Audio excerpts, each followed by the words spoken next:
So welcome to the podcast, Martyn Coupland. Yeah, thank you. How you doing? You okay? Yeah, good, thank you. Different role since we last spoke. Yes, noticed. Tell us more. Where are you now? So I moved on to a company called Servant. Still in the MSP space, managed service provider space. But they're based up in Scotland. But we do work all over the country and all, basically wherever there is cloud work to be done. So my role there is an application architect, again still in the Azure space. So I guess fundamentally for me, that is really about trying to drive forward the practice there of app modernization in the cloud, and building what we call cloud native applications using cloud first technology. Are you building products for your own company, or are you essentially consulting? Both. Okay. Both, yeah. So both internally and for customers as well. Yeah. But with that, under that banner is app innovation. So we talk a lot and do a lot about what we talked about last time. DevOps is still a huge topic of discussion for folks, as is low code and no code platforms, Power Platform. Yes, good conversation to get into. And basically building enterprise APIs, giving the customer's business the ability to then use Power Platform to build their own solutions effectively, and the benefits of that. So there's some good things happening there as well. And then probably the buzzword that everyone likes to use at the minute, AI, also comes under the banner of app innovation as far as Microsoft are concerned. And Microsoft now have a plethora of AI services available. They're obviously enriching their own products with AI as well extensively. So yeah, that's where we are Good today. stuff. Well, the rest of the world is talking about AI, aren't they? So we should as well. Yep. So, and I'm always interested in, I guess, the use cases of AI, because we talk about it as a technology and we get ChatGPT to write poems for us, and stuff like that. But really, we need to understand what the valuable applications are of AI. So, what have you seen in your job? How are you using it? Yeah, I think as well, I'll probably just prefix that with, there's a lot of buzz around AI and generative AI, which is where ChatGPT would sit under. We call them large language models, LLMs. And I guess organizations are looking to utilize that technology to build their own interactive bots. So with Azure OpenAI, you can bring your own data, you can train it securely on your own data, and then interact with it just like you would ChatGPT. I did a blog post about it the other week, actually. It's some new functionality that's out, and once you're happy with the results you're getting, you can publish an interface directly from OpenAI to an Azure App Service, and off you go, log in and off you go. But it's quite good because you could obviously ask it who someone in your organisation is. It's going to start and say, I have no idea. Then you can upload a textual format of or a PDF even of an org chart of your organisation, and then say, who is Joe Bloggs? And it will say, Joe Bloggs is Chief Financial Officer at so-and-so, so-and-so. So you can upload your own data, whatever that might be. And organisations are starting to do that for, the support. There's a big market for support, bots in support as well. Trying to improve that fix on first contact resolution for support desks. I guess that's a big place as well. But more broadly around the technology is things like imaging and recognising what's in front of you using AI, processing documents to speed up some of those processes. There's a lot of really good stuff in the NHS at the minute.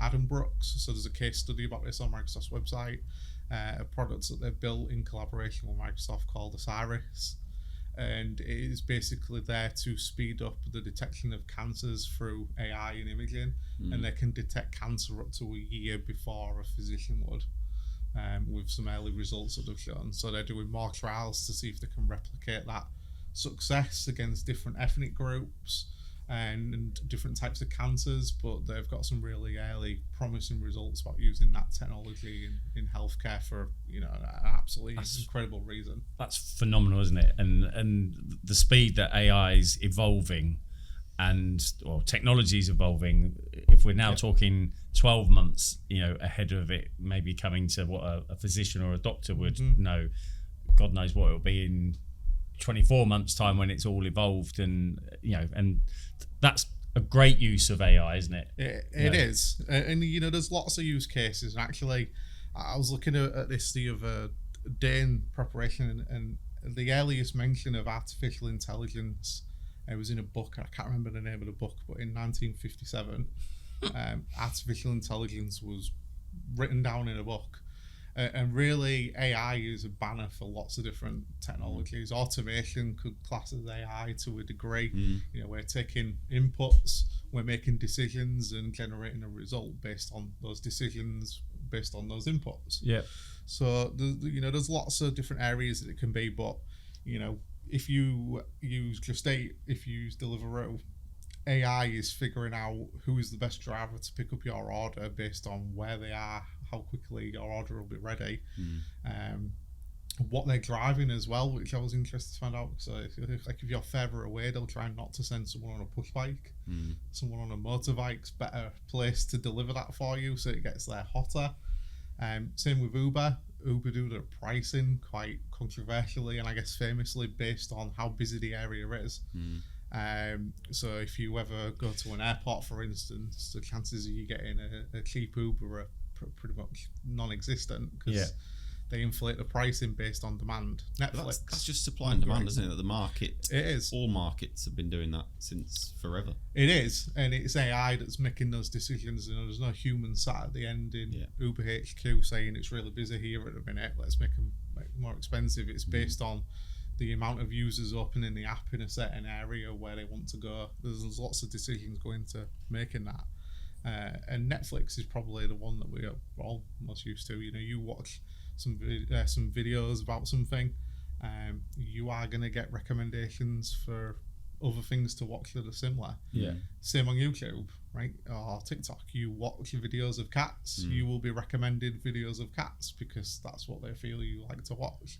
And it's AI and machine learning and data that is making all of that possible. It's been around for a long time. I was going to say, an evolution. When does data and analytics algorithms become AI? Because Amazon's had, you bought this, you should buy this. Consider this, for a long time. Yeah, I would say that the line is now very blurry between what you would say is analytics and AI. Yeah. And I think that's some of the tech industry and its buzzwords. We're really good at using buzzwords. We're really bad at wanting to use all the latest new technology sometimes. I think this is probably part of it a little bit. But I think when you then take into it's not just a straightforward case of you've bought these toilet rolls before, do you want to buy more toilet rolls? It is, you've probably used those toilet rolls now, so I'll tell you about buying them now. And Amazon do that. Like I get batteries from Amazon because with two kids go for absolutely hundreds of the things. Of course. But pretty accurately, within a few weeks, it will say to me, hey, on the show and sat up in the kitchen, it'll say, hey, X months ago you ordered AAA batteries, we think you might need some more. Sure enough, go look in the cupboard. Well, actually, we do need some more. That's so good. They're pretty good, and that's where the AI side of it comes in, using different data sources to enrich a primary data source. It's no longer just using purchasing data to say, go buy this again, or other people that bought this have bought this. It's that plus, actually, you probably are about to need more of this product, so would you like us to just order it for you? And of course, with an Alexa device and any virtual assistant, really, again, another example of AI at work, that is possible, easy, something we take for granted, and something that's now completely rooted in society. I'm going to just pull you back to what you said at the beginning around businesses almost creating their own version of ChatGPT. So help me understand that a little bit more. So what quantity of data, I guess, do you need to be able to get going on that? Because it's by definition a large language model. So I guess in all honesty, you can start with one document, right? And if you phrase the question correctly, and I guess that's where ChatGPT and generative AI has its downfalls, is just like a human. if we don't have context, we mess up a conversation and relay the wrong answer. Yeah. As does ChatGPT. If you don't give it the right context, it could give you an invalid answer. Again, just like a human, I get the argument of, don't trust what it's telling you, validate the sources. But you could say exactly the same about a conversation with a human. If you don't know that person is an authoritative source on a subject, we generally take things with a pinch of salt. But the more data you give it, the better it is, I guess, is the premise of that. And this is where insurance companies and finance in particular start to generate their own models to make better decisions on their businesses. Insurance especially is using AI a lot now to figure out how much your car insurance should be. So it's no longer just a black and white case of are you a boy racer or not, or are you female and this is what the price should be. It is how far are you driving, how often are you driving, are you driving for business, how many children do you have, where you're based. Where you're based has a big factor in insurance as well. There's lots of different factors, and yes, they have a data source that gives them most of the answers to that. But I would be very surprised if they don't have other data sources around things like weather, number of roadworks that are happening on the motorways. If you tell me you drive on the motorway and that year there's planned to be a lot of roadworks, you can't drive as fast, so maybe that makes your insurance cheaper. I don't know how these bet they don't pass those savings on. Probably not, but it just goes to illustrate the point that you can take data points and you can enhance and enrich it with other data from other sources. Like for instance, when I was working at Virgin Atlantic, the planes produce a huge amount of data, and they used to use the routing information along with load factors of how, as a percentage, how full the plane was, where it was flying, what the weather was like, to make more predictable maintenance schedules. And that meant that they could tell that if a plane was going to be at a remote airport, a remote station as they're called, with no engineering facilities, they could arrange ahead of time to ship out the right parts and an engineer to go do it there rather than delay it or put another plane in to move stuff around. It's a lot more efficient than messing around with a schedule to have a plane at its home base to do the maintenance where you have a large amount of engineers. So there's loads of different ways it can work. Banks use AI for fraud detection quite heavily, and it's led to quite a reduction, I think. I won't want to quote the numbers without them in front of me, but I've read articles fairly recently to say that there's been quite a massive drop in the amount of wire fraud that's taken place between bank accounts because of the checks that now happen. I bank with HSBC, and every time I make a transfer, I have to put in the account details and then the name that I've been given, and if they don't match, it won't let me transfer it. I have to override it. So it's still my responsibility to validate it, but it will tell me, hang on a minute, this isn't registered to Joe Blogs, it's registered to someone else. Is this correct? And there's lots of different data sources in there. There's also things tell me I've already made a transfer today. Are you sure you're not being conned? There's lots of stuff happening to try and reduce that risk. I'm going to say something a bit weird, because I bank with HSBC as well, and to one extent I think it's brilliant, like you say, to because there's all sorts of things that are going on in the background that you kind of that can lead to money leaving your account when you're not even aware.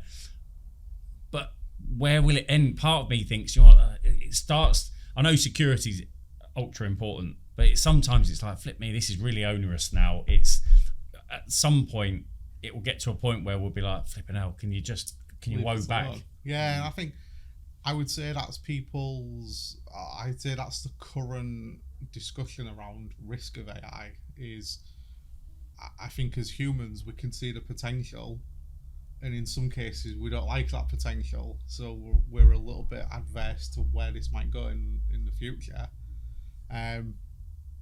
I would say as well, to kind of counter that from a risk perspective, from a software engineering perspective, there's lots of examples you can read about online where as engineers if we're not comfortable with a risk something presents, we just don't write it. We just don't make it.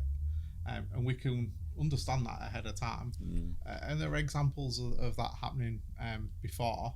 And there are also examples of where we are today with AI, where when the jet engine was first created, people were worried about what it meant for other sectors of industry, what it meant for travel as a whole. Was it safe? And if you think about it, those are the same things that we're asking when it comes to AI today. So I think some of it is just human nature to think, hang on a minute, we need to check where we are. I think some of it as well is the pace of development has scared people, because ChatGPT really come out of absolutely nowhere. Left field. There's all of a sudden, it's like, go try this, it's free. It's like, oh, it's amazing. This is really good. Great CV.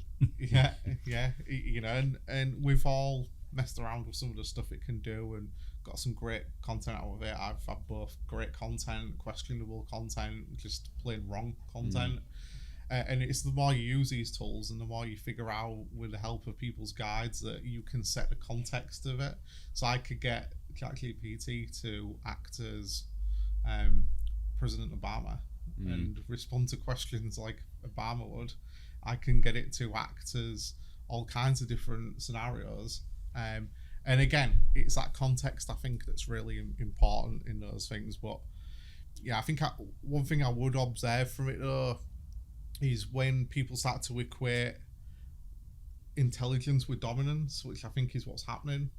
That's the main downfall of the conversation about the risk of AI. You know, we're the alpha species, and we're the ones that set the overall agenda. So we're the ones that control its pace of development in this context.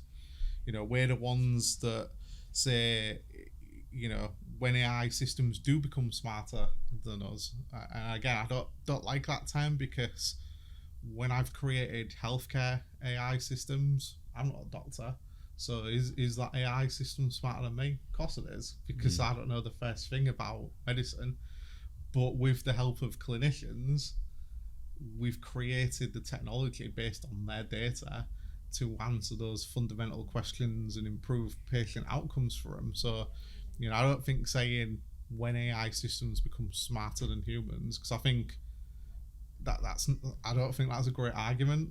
You know, I just don't think it's the right way to go about it. I think what we should be asking is more around how do we put the right guardrails in place to make sure that something bad doesn't happen. And I don't know what something bad is.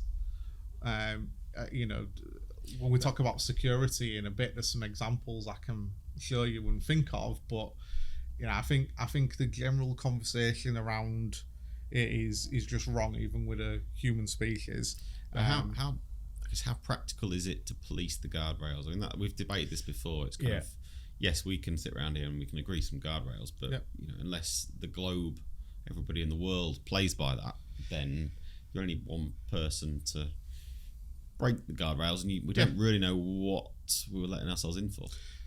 That's very true, and you know, it remains to be seen what those guardrails will be. Obviously, the UK is hosting a summit later this year around the future of AI and what that should look like, and we have a lot of companies in the UK, either native to the UK or headquartered in the UK from foreign tech companies, that will play a big part in deciding what that should look like. But you know, I kind of agree with Sam Altman, who's the CEO of OpenAI that produced ChatGPT. When he was in Congress, he actually sat there and said, we need regulation. You know, how many tech CEOs have gone to Congress or sat in front of a select committee in Parliament and said, please regulate us? And I think that's an admission from the industry, really, that we're on the cusp of an industrial revolution in tech, and we need human policing. How that works is a great question, and I don't know the answer to that, but it has to be the same sort of way we regulate data privacy. You know, it has to be it can't be something that you ask companies to sign up for. It has to be, if you're writing these solutions, these are the rules you play by. Yeah, you abide by them. And I actually think it needs to be higher than one government, if I'm honest. And I don't think it's okay having some rules in the UK set by the UK government, some rules in the US, but actually, what if they're different? That's the challenge that I see. It's like financial regulation, and taxation. The UK can do something on taxation, but while you've got something in the Caribbean that offers a loophole, businesses will always go to that. Hi guys, just jumping in, I want to talk about one of the services we offer, which is robotic process automation, also known as RPA. That is software that replicates human behavior. So if you've got people downloading spreadsheets, attaching them to emails, going on portals, downloading information, moving data around, all that stuff is perfect for a robot. So if that's interesting, get in touch. Let's have a chat. Let's see if we can help. Enough from me. Back to the conversation. Loophole. Gibraltar for betting, isn't it? Yeah. I mean, the Cayman Islands, Gibraltar, Monaco, all these tax havens exist because of loopholes in the rules. And I think that's where there have been calls recently that this needs to be higher than government. It needs to be a UN program. And policed and enforced by the UN. Again, how that works is another question, because again, not to digress to Ukraine too much, but Russia's a permanent member of the UN. They can't be removed. Permanent veto. And they have a permanent veto because of that. They can, anything that gets put against them, they will and have said, whatever. We're on our own mandate. And I guess that's the danger with them controlling or enforcing any rules that we set out around AI. So I think it's coming, but I don't know where it's going to come from. And I think self-policing, like we've seen in tech, is not going to cut it over time when it comes to AI. If it doesn't come, for all the reasons we've said, it's practically not going to work. You need a global initiative, which there's no real body that can enforce that. Where will we end up? What are the risks? So I think that's where a lot of will like mistaking trust big tech, because a lot of people don't have trust in big tech. Google, for one, doesn't have a great reputation when it comes to data privacy. Neither does Amazon, really. Apple's had its own challenges when it comes to payments over its network and the tax it pays in Ireland or doesn't pay in Ireland. But I think when it comes to this, I would fall back to something I said earlier, where as engineers, when it comes to the ethics, I think you'd struggle to find a lot of people that would build something that's not that ethical. I'm gonna challenge it in the nicest sense, Martyn, by saying in everything there's always outliers, and there's always the dark side. We've got the dark web versus the light web, whatever is the internet. But that's my technical levels shown. But I suppose it's when it gets into the wrong hands and when people start doing it. If I'm honest, like you said, ChatGPT entered into the world earlier in the year, and we were all like, "Wow, this is unbelievable!" And all the things you've highlighted about some of the things to question it and go with it, etc. Spot on. I suppose my concern is around the nefarious use of AI and where that could take us, going forward. And utopia is everyone sort of has ethics and goes, do you know what, I'm not going to. But you've only got to see how people try and scam old age pensioners and all those sorts of things. I mean, hackers, both good and bad. Let's not forget there are good hackers in the world that work for states, work for governments, work for organisations that are trying to stop black hats, as we call them, the bad hackers and bad actors, from nefarious activity. Again, I think there's going to be something incumbent on those organisations to step up and try and fight that. again, just kind of rolling back to when Russia invaded Ukraine, Microsoft Security have this incredible presentation that's on YouTube about how they've helped Ukraine from a cybersecurity perspective, and how they've identified and repelled different attacks, and how they know who these people are based on digital footprints. They don't have to do that at the end of the day. Yeah, but they are doing it, and they're doing it for regular citizens day to day. I think if you look at the National Cybersecurity Centre that protects the UK's critical infrastructure, they produce a report every year about the state of security, and last year they were saying that critical national infrastructure like power stations, nuclear power plants included, government infrastructure, government secrets, banking, that they were repelling more than 10,000 attacks a day. But you only need one of them 10,000 attacks to come get through. Yeah. And suddenly critical. And I mean, this is where, again, getting into cyber security a little bit, but this is where layered defenses work, because you can get through the first door and the second door, but not the third and the fourth and the fifth. And a lot of these very critical systems don't just have things like firewalls. They rotate how you access those systems. Like your IP address is the key thing there from a networking perspective, but they rotate IP addresses, they rotate secrets on firewalls. The firewall vendors are all different, so that if you get found a vulnerability in one firewall from one vendor, you can't get through the next because it's a different vendor. Wow. It's a different level of how I guess we would normally think about cybersecurity, especially at home and small businesses.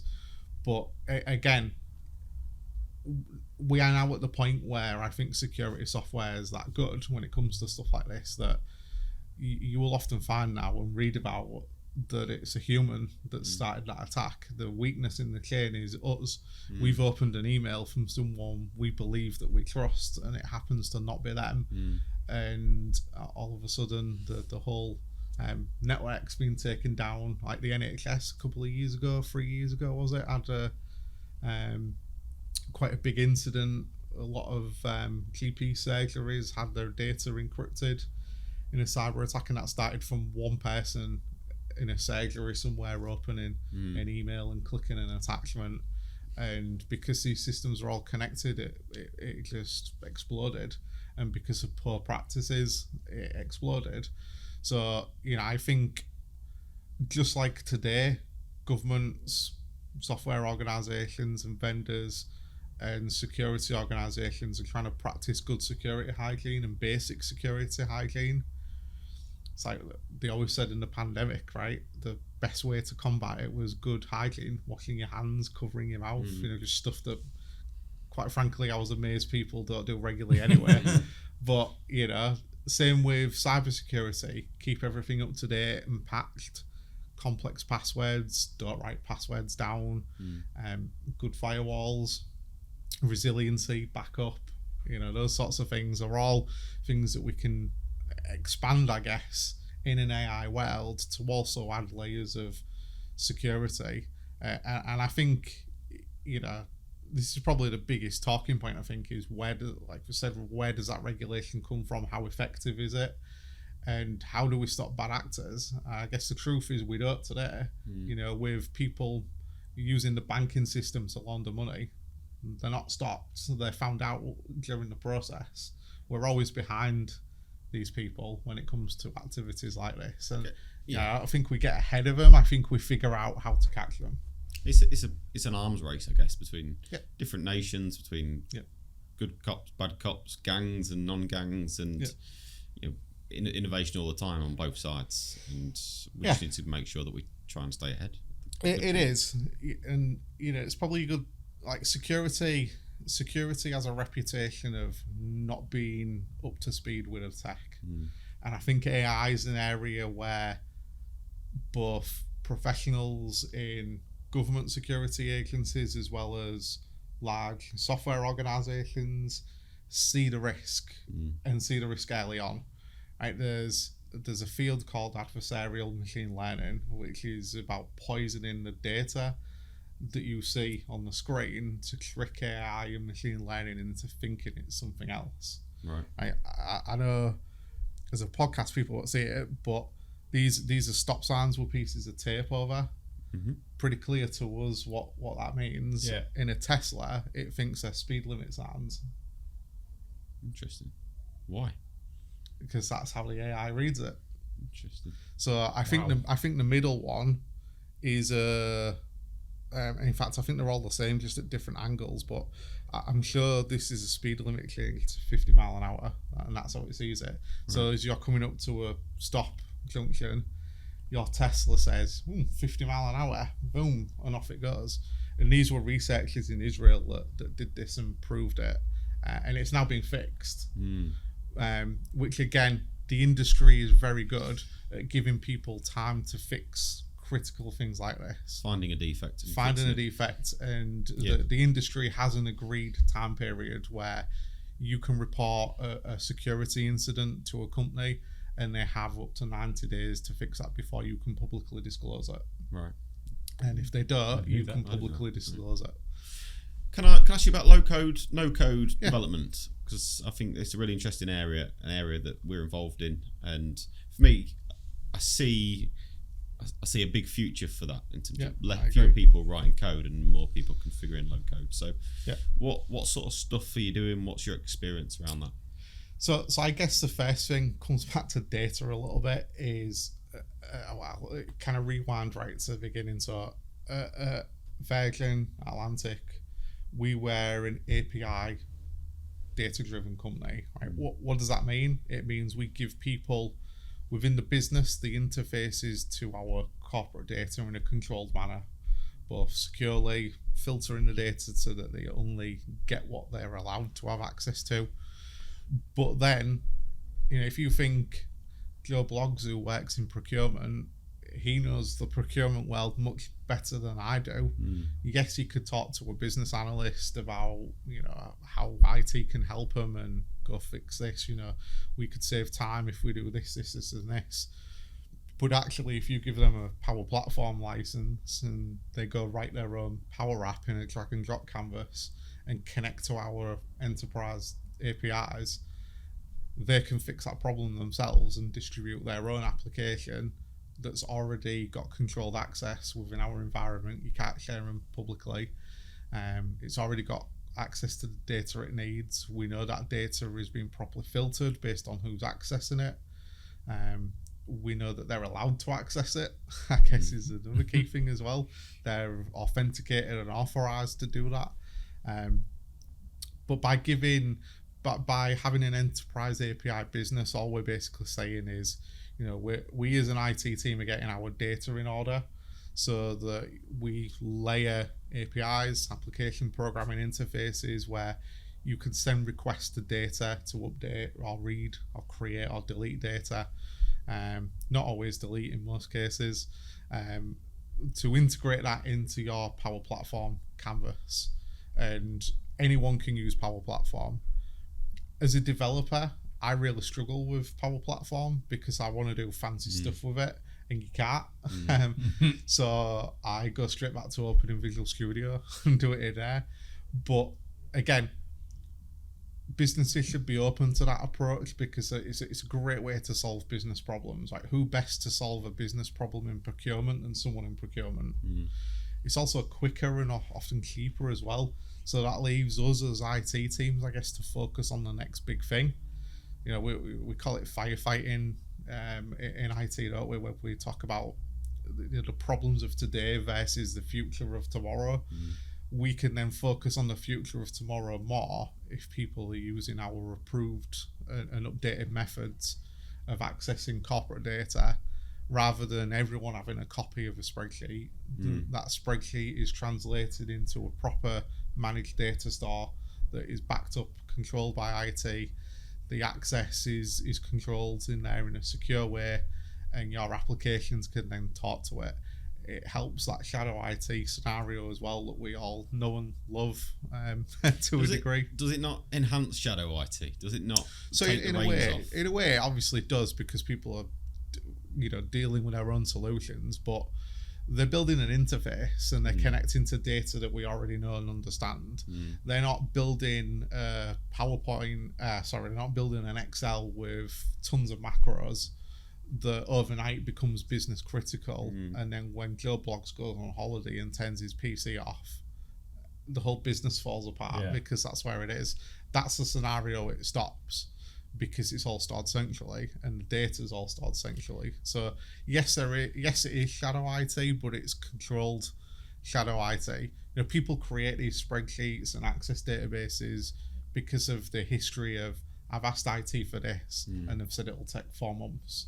Or I've asked IT for this and they've said no, so they've just gone and done it themselves anyway. But I get it, and obviously I'm on the same page as you. But there are challenges with it in terms of you can build a standalone application, brilliant. But then 6 months later, somebody builds a standalone application on top of that standalone application, and then a standalone application on top of that application. And suddenly you've built a pyramid on quicksand. Yeah, and it all falls apart. So how do you govern it? How do you make sure that doesn't happen? So I think a centre of excellence is the way you have to go about that, and it's a soft thing at the end of the day, but it involves people from the business, nominated reps talking on a regular basis to people in IT about what they're doing, and purely for the reason to keep everyone informed, so that someone else can turn around and go, well, you don't need to do that because we built this thing. Doesn't quite do what you want, but I could add these couple of things in just to focus in your department so that only they see it, 'cause you can do that in Power Platform as well. Adding components that only certain groups or users can see. And then it'll meet your needs. Again, great. But again, it requires some discipline for people to keep to that regime, right? And it requires discipline to keep meeting up, make sure that appropriate notes are taken and distributed, make sure that you set valid and achievable targets for a centre of excellence. I guess where I've seen centre of excellence is done poorly before, it's where there's inadequate expectation on what they're trying to achieve, or people turn it into a fiefdom of, this is my land and you're not going to come and grab it. By sort of inadequate sort of targets or acceptable, what expand that for me? So I think around like setting standards around how you use something. So you can introduce a new tool and say to people, here's a tool. Some people will get it, some people won't, especially in IT, because we all like to mess around with stuff and figure out how to break it. But if you set standards of how something works and what problems it solves, and these are the scenarios in which you should use this tool, and these are scenarios in which you use something else. Yes, they're soft rules, but it helps people achieve the most from a specific tool. Best practice, ultimately. Best practice is exactly what it is. And we see centre of excellences in larger organisations as well that are adopting the cloud. Again, setting standards for migrating and tools to use in a cloud environment, how to get from where you are to where you want to be, how to manage your costs. All of those things are all disciplines that are CCOE, as we call them, a cloud centre of excellence or centre of excellence would look at, adopt, and try and shape. But the key thing is to get the right stakeholders into those kinds of things, because the risk is that you end up with the same folks who have worked on every other project and set every other standard being involved here as well, and you don't really achieve anything. What you need is a diverse range of folks involved from different parts of the business, different levels of seniority, to be able to come together and say, this is how we use this technology. We are using this technology to give you the best chance of success within your department, and Power Platform's absolutely no different to that.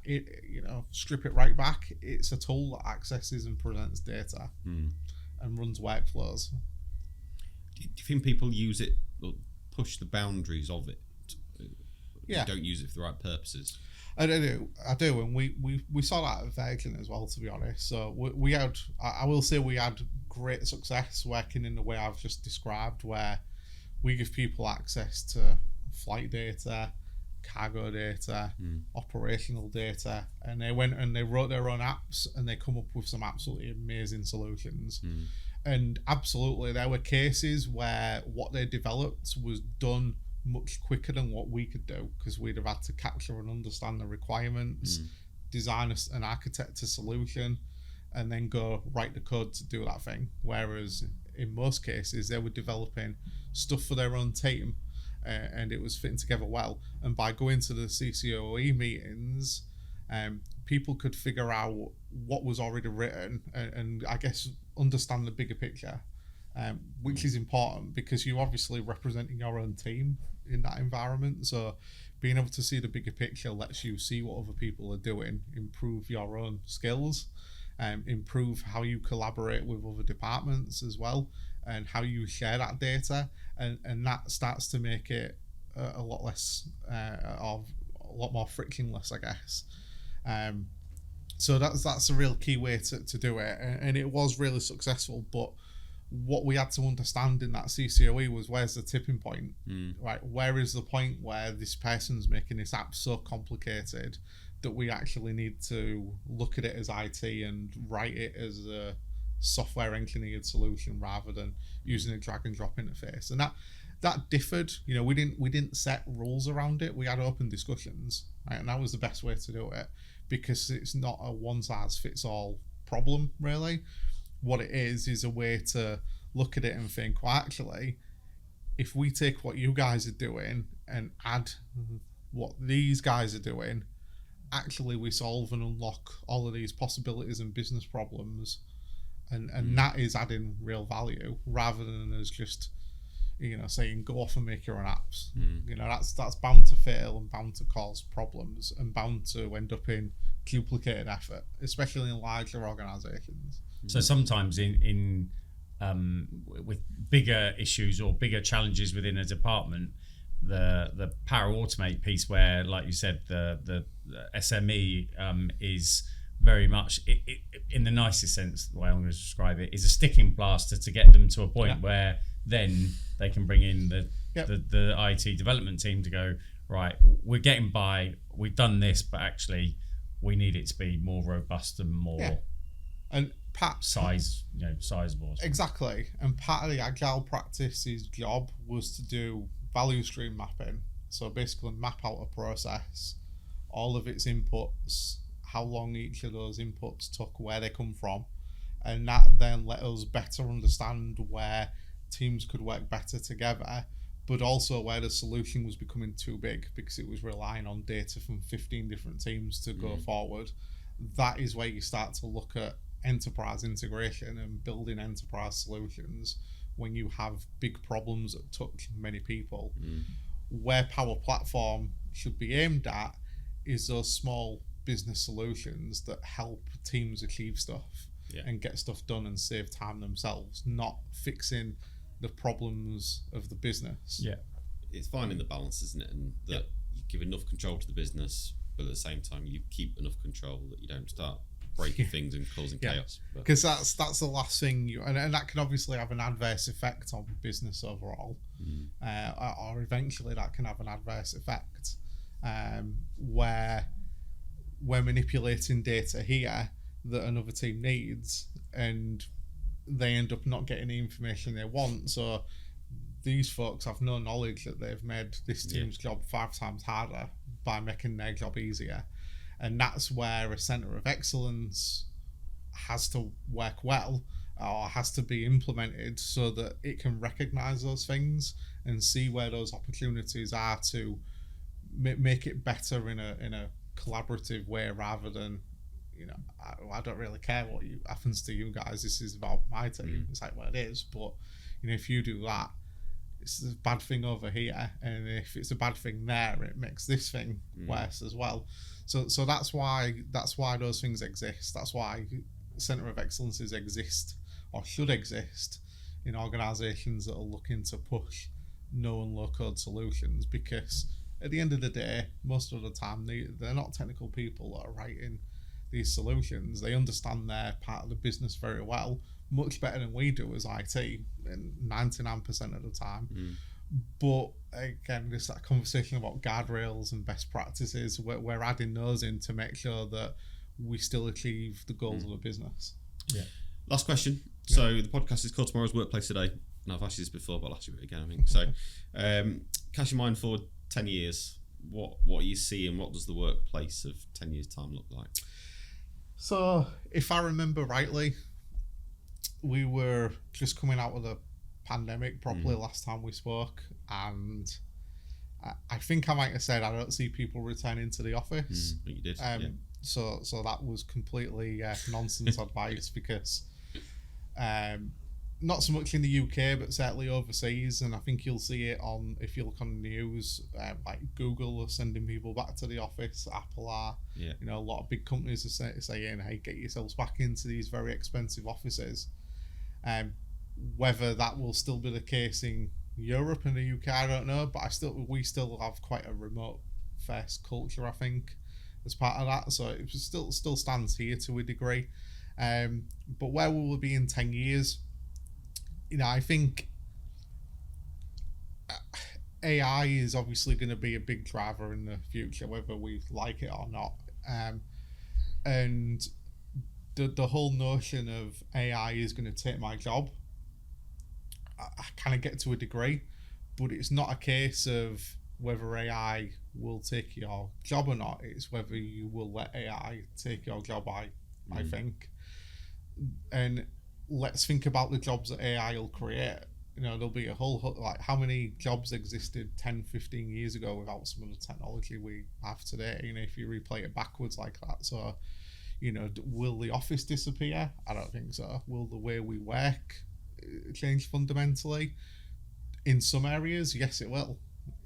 But again, I think where you look at document writing, the legal sector, there's already been some things I think I've seen around using generative AI to write contracts. Someone, I think in the States, prepared a legal case using ChatGPT, didn't review it, and went to court with it, and the judge basically slapped him around the face and said, this is ridiculous, get out. So I think there's always going to be a need to check and balance what these things produce, and I hope that stays the way, because we're the last line of defense as I see it for a lot of these things. But I think we're going to have a lot more reliance on tools like that to help our day-to-day work. Today, if I'm coding, I use pair programming. I use GitHub Copilot to generate code for me. Do I check what it produces? Absolutely. Do I still get someone else to review it? Absolutely. But does it save me time? A lot of time. I can write the same amount of code as I would in a day in probably half of that time. And I'm spending the other time that I've saved making sure that we're addressing what the customers raised. This is all about, speeding up the development time. So I want to make sure that I'm addressing their requirements properly. So yes, I've generated and written and validated and add some bits, remove some bits, because it's not always 100% accurate. In fact, it's rarely 100% accurate, is one thing I will say. But I think we're going to have to get used to, as society, to those things becoming more prevalent in our lives, especially the workplace. At the end of the day, if you think about it from a business perspective, if you go to a business owner and said, hey, I've got some tools that can save you time and money and help you get more done in less time, what do you think? That's my elevator pitch. It is. They're not going to turn around and say no thanks. I completely agree with you. Martyn, thank you so much for coming on. Thank you very much. Really appreciate it. Thanks a lot.